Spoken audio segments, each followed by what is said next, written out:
Hey y'all, welcome to my channel. I'm Patrice, and today we have my latest package from Alibaba and we're going to unbox it.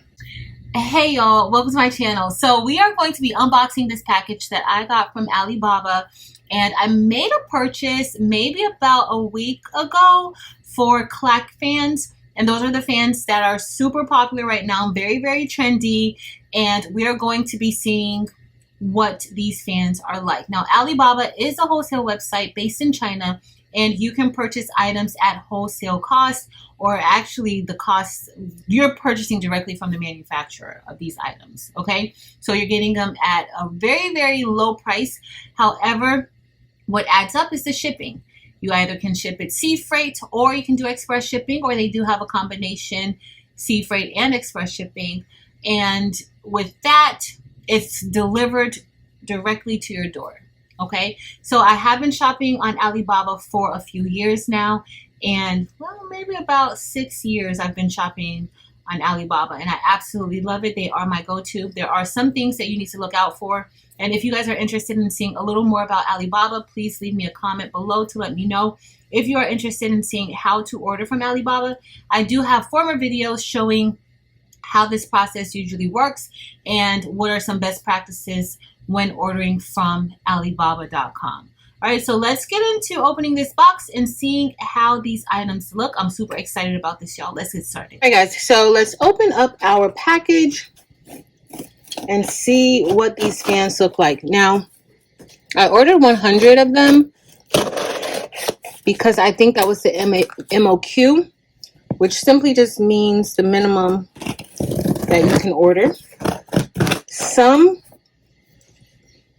listings have MOQs, others not so much. Like you can order maybe one item. You can order samples. I would totally recommend ordering a sample first before making a large purchase.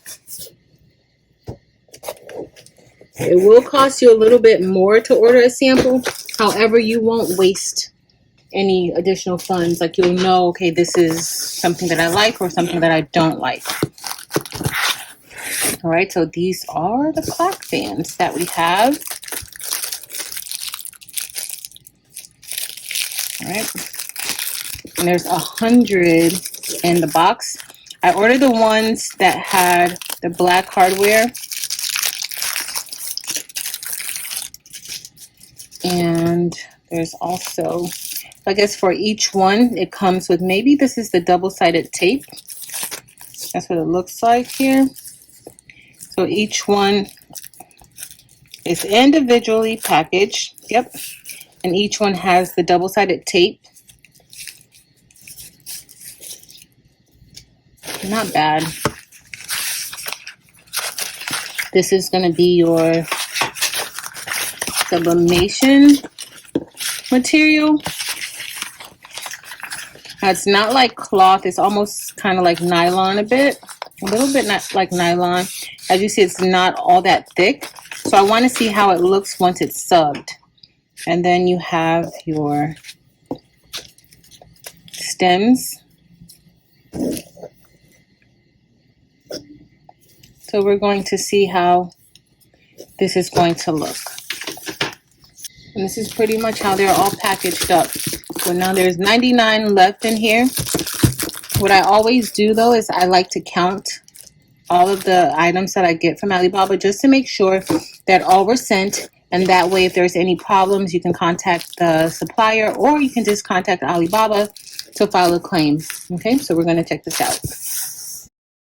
All right, guys, so I printed out my image using Adobe Illustrator, and I printed this image out on my Brother SP1 sublimation printer. It's an 8.5 inch wide printer. It is not a wide format printer. If you have a wide format printer, you won't need to do all of this. However, I needed to do this because I was printing on 8.5 by 11 sheets of paper. And when I printed this out, I tiled the image for printing within the Adobe Illustrator software. Other softwares can do similar things, and in others you may have to do a little more work. But now I am just piecing this together like a puzzle. I am taping it down using heat tape because this is going to go under a lot of heat. Now, when you're cutting your sheets, if you plan to do it like this, you want to make sure you remove any of the white paper that's around the image, because if not, you will have small thin white lines on your image and it won't really look like a full all over press. So you want to make sure you get as close to that image as possible without compromising the image. But as you see, I'm just lining it up and I'm taping it on the parts of the paper that does not have the image. You don't want to put any tape on the actual ink on that image, because if you do, that will impact your press. So I'm going to do that, and then next I'm going to flip it to the back, and then I'm just going to reinforce it a little bit more by pressing or putting tape on all the parts that are overlapping, just to help give it some stability. I don't want this coming apart when I take it under the heat press to get ready to press it. So that's what I'm doing here, and right now it looks pretty good. I'm gonna match this up with the actual blank, and y'all, that's looking pretty good. I absolutely love how this is turning out, and I can't wait to see how it subs. And next I'm going to get more heat tape, and I'm going to tape the blank down to the sublimation paper so that it can be nice and secure on the image, so that when we get ready to press, nothing shifts out of place. So I am going to put extra tape. All right, guys, so now we're under the press, and we're going to be pressing this at 385 degrees for 45 seconds. And of course, we want to make sure we pay attention to how we place this on. So I'm going to place this with the back side of the sublimation paper up. Wheel that on in, just like that. And I'm going to put another piece of butcher paper on top. So I place butcher paper at the bottom so that this ink does not transfer to the bottom of my heat press. All right, so for the first press, I'm going to get a piece of butcher paper. I'm going to place this right here on top. And that's to protect the top of the heat press. We're going to press this down.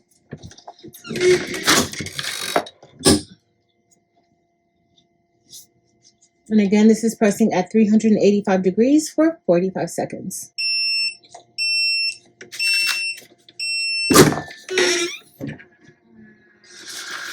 Alright, so I'm going to move this because I don't know if there's any ink or anything on the back of here. It's possible. I don't really see much. And next we're going to just slide this over.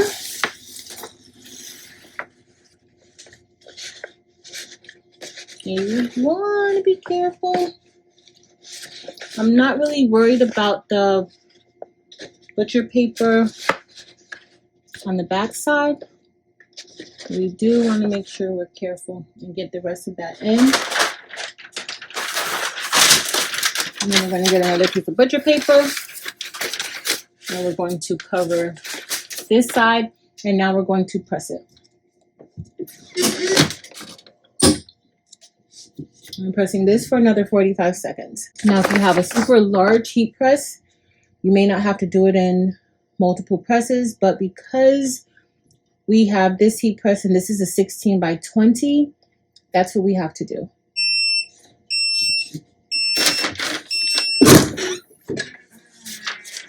All right.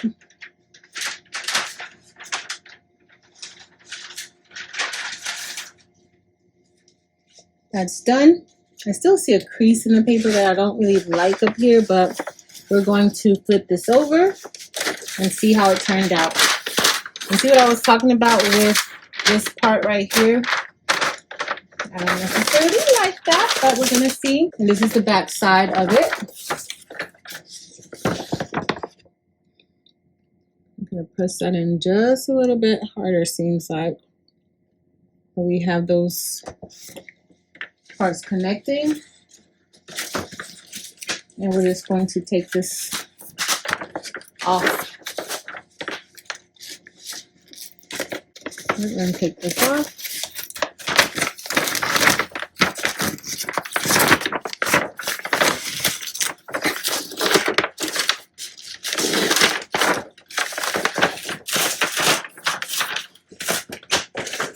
I definitely need to work on my lines.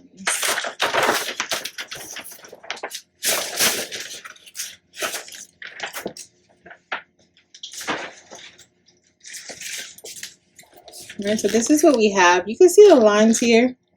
So I definitely need to work on that so that it can be a lot smoother. And I got a little bit here too. It's okay. All right, so here's our fan. And as you see, I have some lines here. I'm going to remake this, but this was just my tester. And I think it looks good as far as the colors and how the sublimation took onto the actual material. It looks good. However, I need to make sure I try to get that a little more flat. All right, so let's get ready to put this together. We're going to get our little fans, our little stems spread out. All right, so the next thing we're going to do is we're going to grab the stems and spread them out. Now, they should be at certain degrees. You may want to, if you're going to do a lot of these, you may want to have markers so that you'll know exactly where each stem should be. I'm kind of eyeballing it. And then I'm also going to get the fan and place it on top just to see if kind of sort of doing pretty good with it. All right.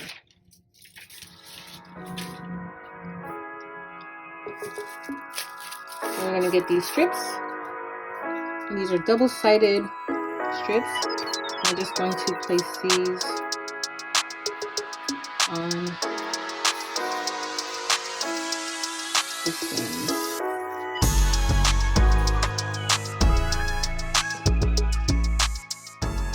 Alright y'all, so you want to place the double-sided adhesive on all of the stems except the very last one.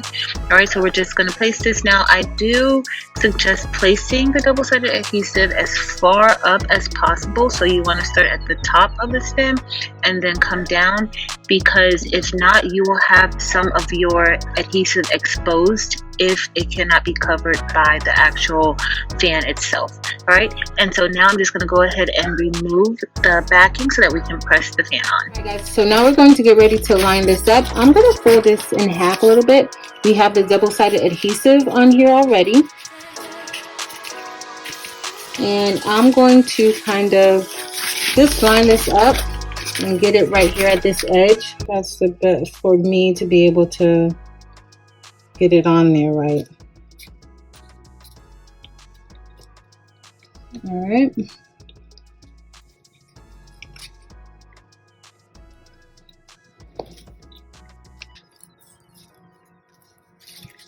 Okay.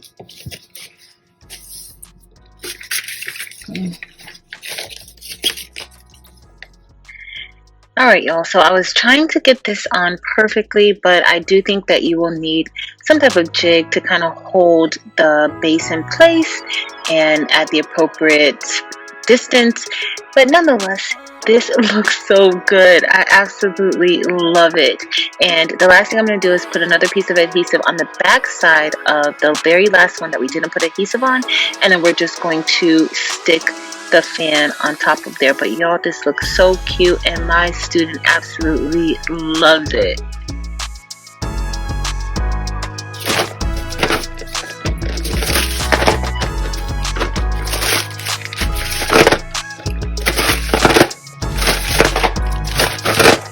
Very nice and big. Alright y'all, so we are all done making our clack fan for one of my kiddos, and there are a few places where I need to work on and to fix, but for this to be one that I was just testing out from Alibaba, of course there weren't directions in how to put it together and the appropriate amount of space in between each of the stems. So as you guys see, I started off pretty good here, but it kind of went haywire until there. But nonetheless, we can still use it. It still clacks, and I absolutely love how it came out. Now it's not super duper thick material, but I can tell like this is waterproof. It's not, you can't rip it or tear it or anything like that. So I do like that about this. You can sub on one side, but for what I paid for these on Alibaba, I think these make really, really good gifts. You can use these in weddings. Like we're going to be making more of these for a graduation party. So I really think that this turned out super duper good, right? And so I paid for these on Alibaba about $1, and then you have to pay for shipping. Now shipping was about $1 for each, but that's because I chose to do expedited shipping. If you did sea freight, of course, you know, it would be a lot cheaper. So you may be paying like $1.50 per bag, including shipping and any taxes or anything, any fees. That's all included in that price. So I really can't complain. These are the 13-inch Clack fans, and I think it came out really, really good. So I will have a link listed below if you are interested in purchasing these from Alibaba. Just note that if you don't do expedited shipping, it does take about 45 days for you to get it. Sometimes less. It does take less, but I do like to warn everyone when they're purchasing from Alibaba and choosing ship or sea freight, that's going to take you a lot longer. I chose the expedited, and y'all, I got these in less than a week, and I'm pretty happy. So if you are looking for even selling blanks or anything like this, as y'all saw, it came with the full kit. It came with the full kit. It even came with the double-sided tape, each of the fans. So I loved that. If you enjoyed this video, please be sure to give us a thumbs up. Also, make sure to head over to Facebook, Instagram, and TikTok and join the Craftable Things communities there as well. I would love to have you. But that's it for today, y'all. Thank you all so much for watching. Until next time.